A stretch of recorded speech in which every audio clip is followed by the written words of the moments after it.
Изначально той самой игрой, которой суждено было впоследствии стать Road Rush, была Mario Andretti Racing, и планировалась она под 8-битную NES, а не Sega Genesis. Проект был полностью создан силами и сотрудниками внутренней кухни EA, вместо привычного им тогда исполнения сугубо издательской роли. Сразу после выхода «Дорожная сыпь» стала самой прибыльной игрой Electronic Arts за всю ее историю. Но несмотря на ошеломительный успех серии боевых мотоциклетных гонок на Sega Genesis, ход разработки первой части шел, мягко говоря, со скрипом, а в какой-то момент игра и вовсе могла быть отменена.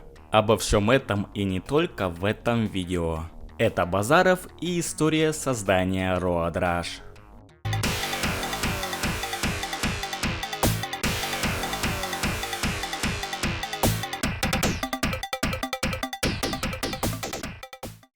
Начать стоит с того, что Electronic Arts хотела развиваться и начать активно выпускать игры не только на привычные им тогда ПК-платформы, но и на консоли. Но это решение далось ей довольно тяжело, и дело тут отнюдь не только в пресловутом консерватизме.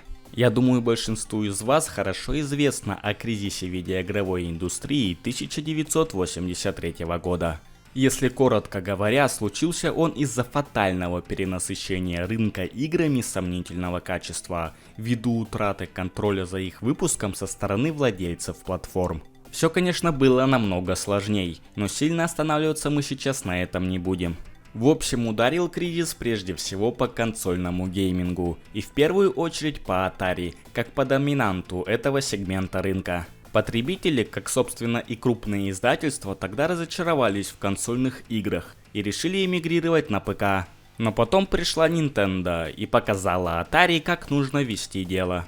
Консольный гейминг начал налаживаться, и где-то к 1989 году Electronic Arts в ходе некоторых внутренних споров приняла решение выпускать игры на приставках. Споры в компании были в том числе и потому, что некоторые важные посты в EA занимали бывшие сотрудники Atari, и с консолями у них были, естественно, не лучшие ассоциации.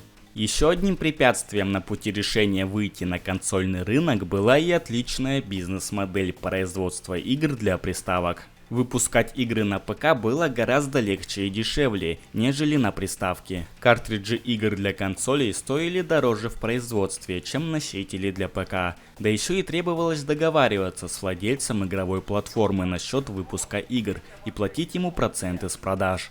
В общем, отношение Electronic Arts к консолям в тот момент времени можно удачно описать таким выражением, как и хочется, и колется.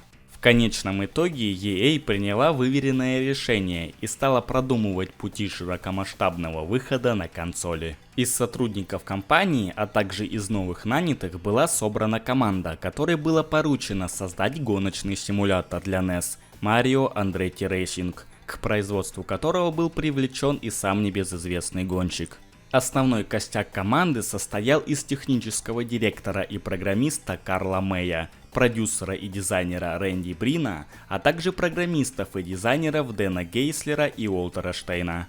Довольно быстро стало понятно, что NES уже весьма слабая и устаревшая консоль, и она не в состоянии потянуть те эффекты и технологии, которые были так необходимы команде разработчиков.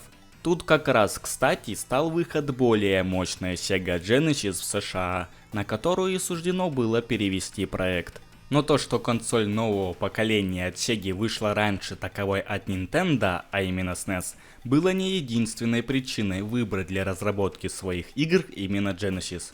Поэтому, чтобы понять все причины и ситуацию, нужно на время переместиться в параллельно идущие процессы сверху.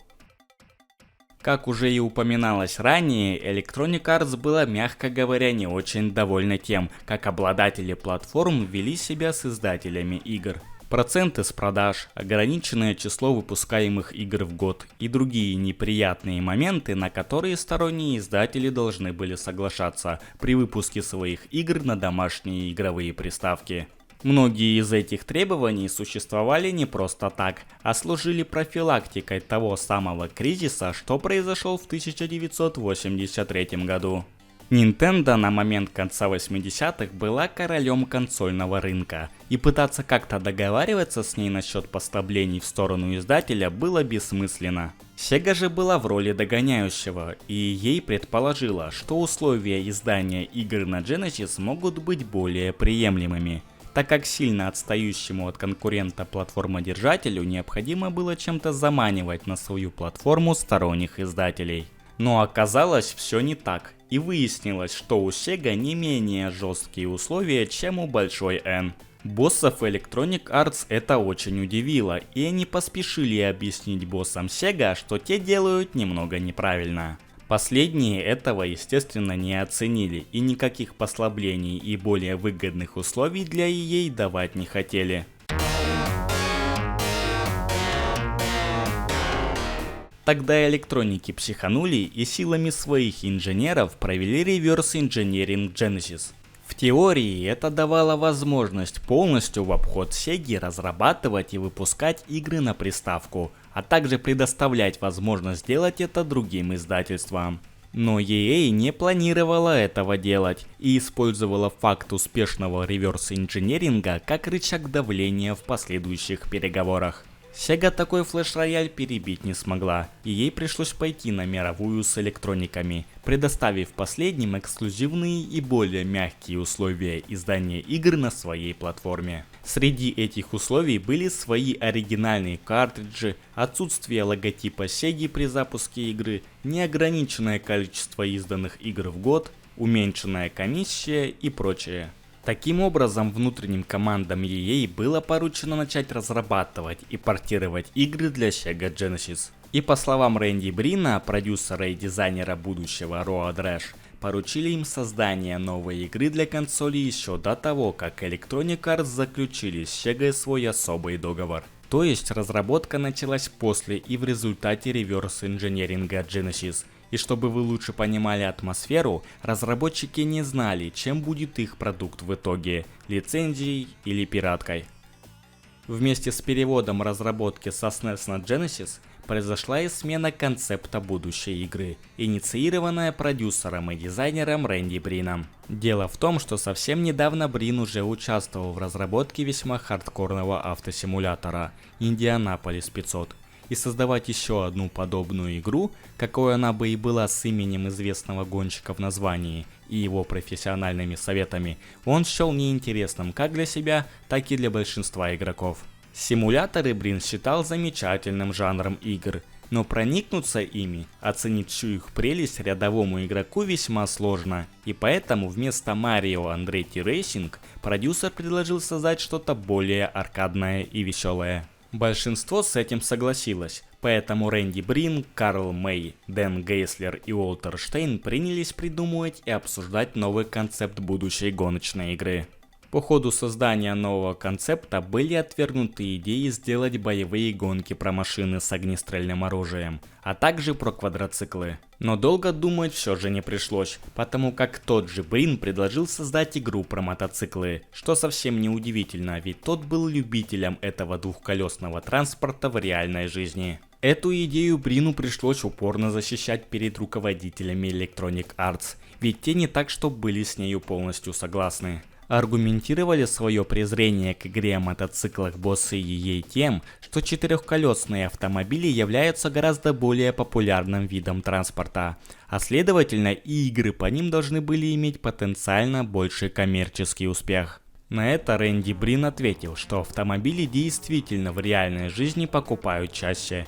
Но это не значит, что людям совсем не интересны мотоциклы, и многие из них на самом деле могут быть не прочь опробовать их именно в виртуальной реальности. К тому же игра про мотоциклы давала кучу технических преимуществ по сравнению с игрой про автомобили. На экране можно было уместить куда больше байков, чем автомобилей, а сами водители транспорта были гораздо более заметными и выразительными, чем пилоты четырехколесных машин. Также визуальная доступность водителей мотоциклов давала возможность устроить драматичные, а возможно и смешные моменты на экране телевизора игрока, что представляло собой недурную развлекательную ценность. В итоге команде удалось убедить боссов EA в перспективности своего концепта, и разработка пошла полным ходом. Mario Andretti Racing же в свою очередь также будет разработан и выпущен в будущем, но уже другой командой.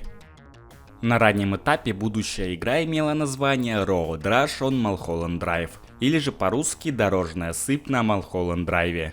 Придумал так обозвать игру также ездящий в то время на мотоцикле программист Дэн Гейслер, после того, как вспомнил историю о том, как он ехал на байке по трассе Mulholland Drive на встречу со своими друзьями, и в какой-то момент подумал, какую бы он мощную дорожную сыпь мог бы заработать, если бы он навернулся с мотоцикла на такой довольно крутой и витиеватой горной дороге.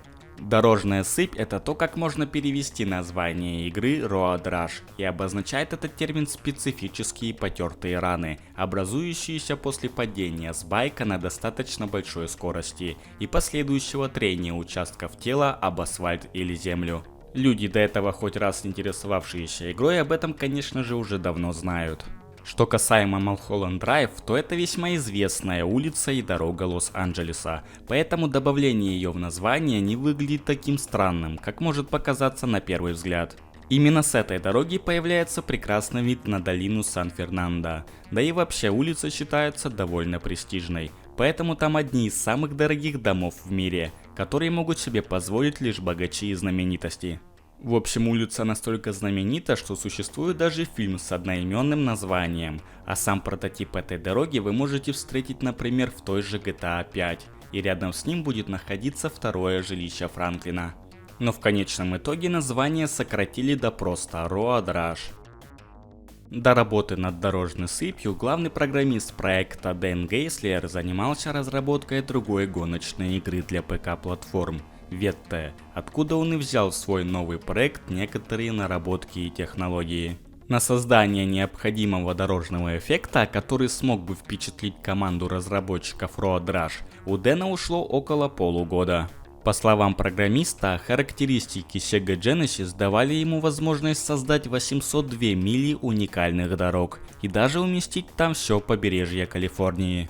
В самом разгаре разработки к проекту присоединился главный художник Артур Кох. Неся на себе бремя самого опытного, ему требовалось объяснить всем остальным художникам особенности работы с собственными инструментами разработки Electronic Arts, а также с возможностями Genesis. Спустя какое-то время со старта разработки игры, в частности фигурируют цифры от нескольких месяцев до года, Electronic Arts приняла решение показать Road Rush на выставке Consumer Electronic Show 1990 года.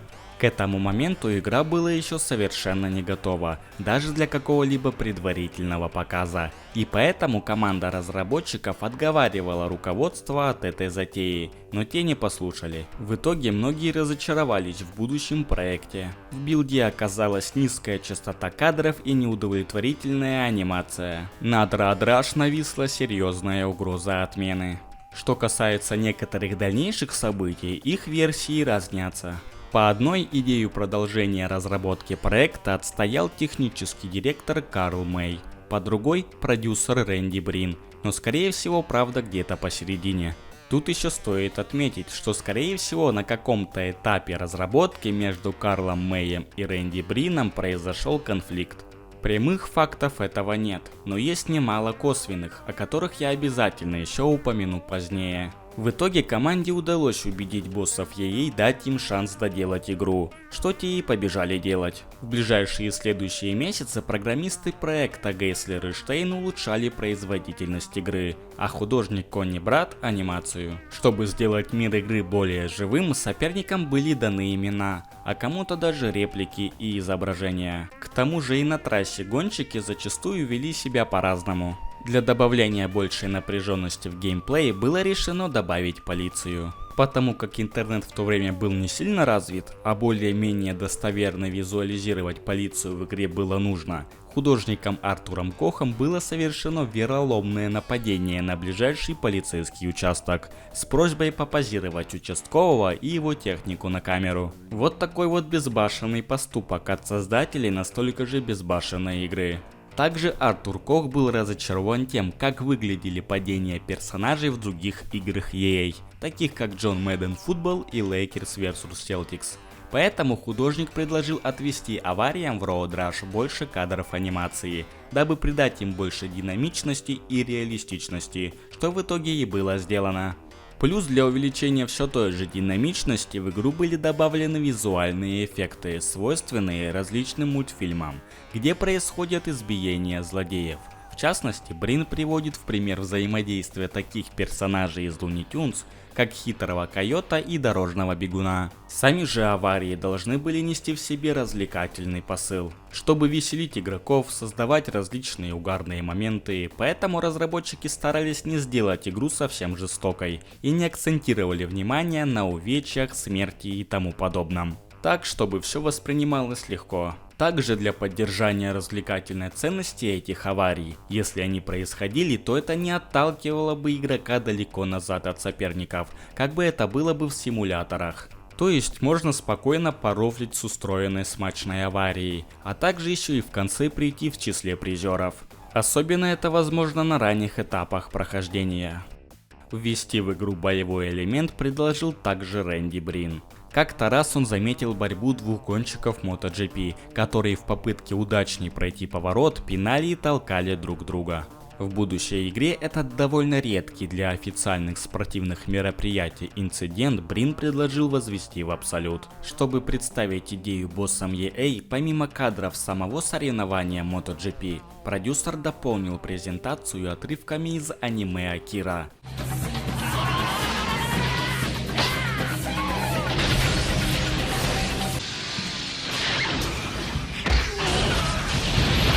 И фильма «Уходя в отрыв».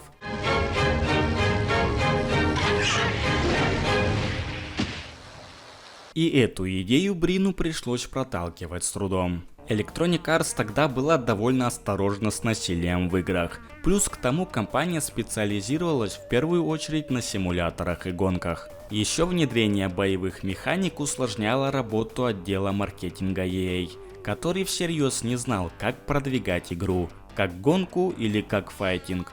Но в конечном итоге и эта идея Брина была реализована. Режим сплитскрина, кстати, хотели добавить еще в первую часть, но ввиду того, что для его разработки требовалось много времени, а следовательно и денег, свои амбиции команда решила подзатянуть. Было еще неизвестно, насколько хорошо продастся игра и будет ли она вообще успешной, поэтому от задумки в оригинале оставили только поочередный кооперативный режим. Дэн Гейслер не скрывает влияния на разработку Road Rush другой более ранней мотогоночной игры Hang On. Хоть игра ему и нравилась, но Гейслер считал ее устаревшей, и поэтому хотел сделать дорожную сыпь гораздо более революционной. Над музыкой в Road Rush и довольно качественно поработал Роб Хаббард, который в будущем засветится и в сиквеле, плавно передав эстафету Дону Веке. Electronic Arts планировала получить официальные лицензии у производителей мотоциклов на их использование в игре. Естественно, в этом ей было отказано ввиду присутствия насилия в игре, а также, вероятно, и из-за присутствия аварии с участием этих самых байков. Тогда разработчики заменили реальные названия брендов на вымышленные аналоги. В общей сложности разработка первого Road Rush заняла около 21 месяца. Вышел он в Америке в сентябре 1991 года. Игру ждал ошеломительный успех, и почти сразу было принято решение начать создание сиквела, который, конечно же, уже не имел столько проблем при разработке, как первая часть. Карл Мэй был удостоен внутренней награды Electronic Arts за то, что внес большой вклад в спасение проблемного проекта. И тут мы подходим к теме, затронутой мною ранее. На обложке игр EA тогда было принято указывать имена главных разработчиков. И случилось так, что Рэнди Брин поставил свое имя на обложке Road Rush вместо имени Карла Мэя. Ну да, пошел я нахер. Согласитесь, поступок явно недружелюбный, и я считаю это косвенным доказательством того, что между этими ребятами был конфликт. После этого инцидента Electronic Arts отказалась от практики печатания имен авторов игры на упаковке. Плюс ко всему, Карла Мэя почему-то не было на групповой фото разработчиков Road Rush, присутствующей на мануале к игре. А на этом видео подходит к концу. Ссылки на использованные материалы находятся в описании к видео. Буду очень рад вашим лайкам и подпискам. Это был Базаров, всем пока и удачи!